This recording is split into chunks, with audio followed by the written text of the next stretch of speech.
Welcome guys, ಕೃಷಿ ಯೋಗಿ ಲೈಫ್ಗೆ ಸ್ವಾಗತ. ಇವತ್ತು ಮಾಮೂಲಿ ಬೆಳಿಗ್ಗೆ 5 ಗಂಟೆಗೆ ಇದು ದೇವ್ರ ಮುಖ ನೋಡಿಕೊಂಡು ಅಲ್ಲಿಂದ ಬಂದು ಇಲ್ಲಿ ದನಿಗೆಲ್ಲ ಹಿಂಡಿ ಮಾಡೋದಾಗಿತ್ತು. ಆ ಹಿಂಡಿಯೆಲ್ಲನೇ ತಗೊಂಡು ಹೋಗ್ಬಿಟ್ಟು ಬೋಸಿಯೆಲ್ಲ ತಗೊಂಡೋಗ್ಬಿಟ್ಟು ಅದೆಲ್ಲ ನೀಟಾಗಿ ತೊಳೆದು ಅದೆಲ್ಲ ಮೊಸರು ಗೀಸರು ತೊಳೆದು ನೀಟಾಗಿ ಅದನ್ನು ನೀಟಾಗಿ ಸೈಡಿಗೆ ಇಟ್ಟು ಅಲ್ಲಿಂದ ಆಡು ಕುರಿ ಎಲ್ಲನೇ ಕೊಟ್ಟಿಗೆಲಿದ್ದವೆಲ್ಲನೇ ಆಚೆ ಕಟ್ಟಬೇಕಾಗಿತ್ತು.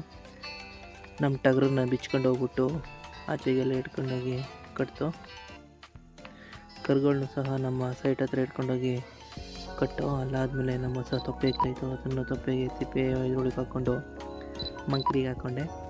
ಅಲ್ಲಿಂದ ಹಸ ಎಲ್ಲನೇ ಬಿಚ್ಕೊಂಡು ನಮ್ಮ ಹೊಸ ಹೊಡ್ಕೊಂಡೋಗಿ ಮಾಮೂಲಿ ನಮ್ಮ ಸೈಟ್ ಹತ್ರ ತಗೊಂಡೋಗ್ಬಿಟ್ಟು ಕಟ್ಬಿಟ್ಟು ಬಂದೆ. ಅದಾದಮೇಲೆ ಒಂದು ಮಂಕ್ರಿಗೆ ಕಸ ಇತ್ತು, ಆ ಕಸನೂ ಸಹ ತಗೊಂಡೋಗ್ಬಿಟ್ಟು ತಿಪ್ಪೆಗೆ ಹಾಕ್ಬಿಟ್ಟಿದ್ದೆ. ಇಲ್ಲಿ ಹಸ ಕಟ್ಟಾಕಿರೋ ಜಾಗ ಎಲ್ಲನೇ ನೀಟಾಗಿ ಎಲ್ಲನೇ ವಾಶ್ ಮಾಡಿ ಅಲ್ಲಿರುವಂಥ ತೊಪ್ಪೆ ಗಿಪ್ಪೆ ಗಲೀಜು ಎಲ್ಲ ನೀಟಾಗಿ ಎಲ್ಲ ತೊಳೆದೆ. ಹರಗು ಮುಲ್ಲೆಲ್ಲ ಗಂಜಲ ತೊಪ್ಪೆ ಗಿಪ್ಪೆ ಎಲ್ಲ ಬಿದ್ದಿತ್ತು, ಅದೆಲ್ಲನೇ ನೀಟಾಗಿ ತೊಳೆದೆ. ಅದೆಲ್ಲ ತೊಳೆದ್ಬಿಟ್ಟು ಅಲ್ಲಿಂದ ನಾನು ಸೀದಾ ಹೊಲ್ತಕ್ಕೆ ಹೋದೆ. ಹೊಲ್ತಲ್ಲಿ ನಾನು ಸೇಮ್ ನೇಪಿಯರ್ ಸಿಮಲ್ಗೆ ಉಪ್ಪು ಹಾಕ್ಬೇಕಾಯಿತು. ಅಲ್ಲಿ DAP ಮತ್ತು ಸೂಪಲ್ಲ ಯೂರಿಯಾ ಮೂರನ್ನ ಮಿಕ್ಸ್ ಮಾಡಿಕೊಂಡು ಇದನ್ನು ಎಲ್ಲನೇ ನೀಟಾಗಿ ಆ ಸೀಮೆ ಹುಲ್ಗೆಲ್ಲ ಹಾಕ್ತೆ. ಸೀಮೆ ಹುಲ್ಲು ಮೇಲ್ಗಡೆ ಹಾಕ್ಬಾರ್ದು, ಇದನ್ನು ಬುಡದ ಮಗ್ಳಿಗೆ ಹಾಕೋದಷ್ಟು ಒಳ್ಳೆಯದು. ಯಾಕೆ ಅಂದರೆ ತೆಂಡೆ ಎಲ್ಲ ನೀಟಾಗಿ ಸಾಯಲ್ಲ. ನಾವು ತೆಂಡೆ ಮೇಲೆ ಹಾಕ್ಬಿಟ್ರೆ ತೆಂಡೆ ಎಲ್ಲ ಸತ್ತೋಗ್ಬಿಡುತ್ತೆ.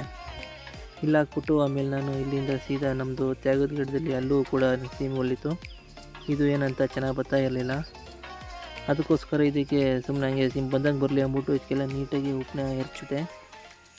ಹೆಂಗಿರುತ್ತೆ ತ್ಯಾಗದ ಗಿಡ ಎಲ್ಲ, ಇದರಲ್ಲಿ ಒಳಗಡೆ ಸೀಡು ಸರಿಯಾಗಿ ಹುಲ್ಲು ಬರ್ತಾ ಇಲ್ಲ. ಇದು ಉಳ್ಸಾಕ್ಬಿಟ್ಟು ಇದಕ್ಕೆ ಅಳ್ಜೋಳ ಚೆಲ್ಲಬೇಕು ಅಂತ ಪ್ಲ್ಯಾನ್ ಮಾಡ್ಕೊಂಡಿದ್ದೀನಿ.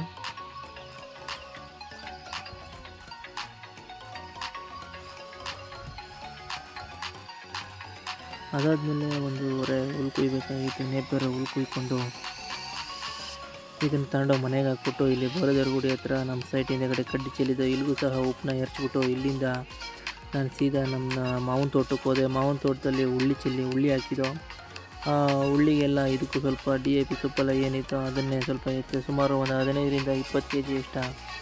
ಇದಕ್ಕೂ ಸಹ ಎಲ್ಲನೇ ನೀಟಾಗಿ ಒಂದು ಕಡೆಯಿಂದ ಒಂದು ಹದವಾಗಿರುತ್ತೆ. ಮಳೆ ಬಂದಿತ್ತಲ್ಲ, ಸ್ವಲ್ಪ ಹಂಗೆ ಹಾಕಿದ ತಕ್ಷಣ ಇಟ್ಕೊಳ್ಳುತ್ತೆ ಅಂತ ಎಲ್ಲ ನೀಟಾಗಿ ಉಪ್ಪನ್ನ ಎರಚಿದ್ದೀನಿ. ಇದಿರೋದು ನಮ್ಮ ಗಿಡದಲ್ಲಿ. ಇದು ಬಂದು ಅಲ್ಲೇ ಪಕ್ಕದಲ್ಲೇ ನಮ್ಮ ಮಾವಿನ ತೋಟ ಪಕ್ಕದಲ್ಲೇ ಬೋರೆಗೌಡ ಕಟ್ಟೆ ಅಂತ ಹೇಳ್ಬಿಟ್ಟು ಈ ಚೀಲ ಎಲ್ಲ ಉಪ್ಪು ಚೀಲ ಆಗಿತ್ತಲ್ಲ, ಉಪ್ಪಿನ ಚೀಲ ಎಲ್ಲ ನೀಟಾಗಿ ಎಲ್ಲ ತೊಳ್ಕೊಂಡೆ. ಇದು ನಾವು ಚಿಕ್ಕೂರಲ್ಲಿದ್ದಾಗ ಇದೆಲ್ಲ ಇಲ್ಲಿ ಈಜೊಡಿತಿದ್ದಂಥ ಕಟ್ಟೆ ಇದು. ಈಗ ನೋಡ್ರಿ, ಇದು ಟೀ ಕಾಫಿ ಥರ ಡಿಟೆಕ್ಷನ್ ಹಾಕೋಬೋದು ಆ ಥರ ಎಲ್ಲ ನೀರಿದೆ. ಬಟ್ ಅವಾಗೆಲ್ಲ ಈ ನೀರನ್ನೇ ದನ ಎಮ್ಮೆಗೆಲ್ಲ ನೀರು ತೋರ್ತಿದ್ರು. ಆಮೇಲೆ ಇಲ್ಲಿಂದ ಟೈಮ್ ಆಯಿತು, ಅಲ್ಲಿಂದ ಬಂದು ಹಾಲು ಕರಿಯೋ ಹೊತ್ತಾಗಿತ್ತು. ಹಾಲೆಲ್ಲ ನೀಟಾಗಿ ತಿಪ್ಪೆ ತೊಳ್ಕೊಂಡು ಆಮೇಲೆ ನೀಟಾಗಿ ಸರ ಬಿಟ್ಕೊಂಡು ಹಾಲು ಕರೆದು ಅಲ್ಲಿಂದ ಡೈರಿಗೆ ತಗೊಂಡೋಗ್ಬಿಟ್ಟು ಡೈರಿಗೆ ಹಾಲು ಹಾಕ್ಬಿಟ್ಟು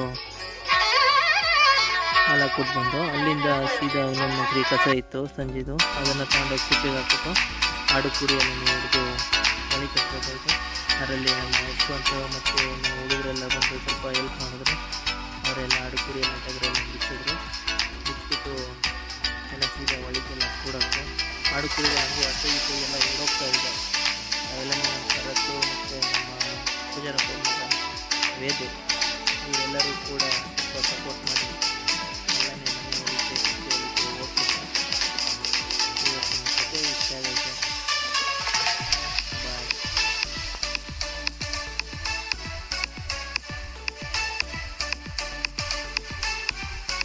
ನನ್ನ ವಿಡಿಯೋ ಇಷ್ಟ ಆದರೆ ಲೈಕ್ ಮಾಡಿ.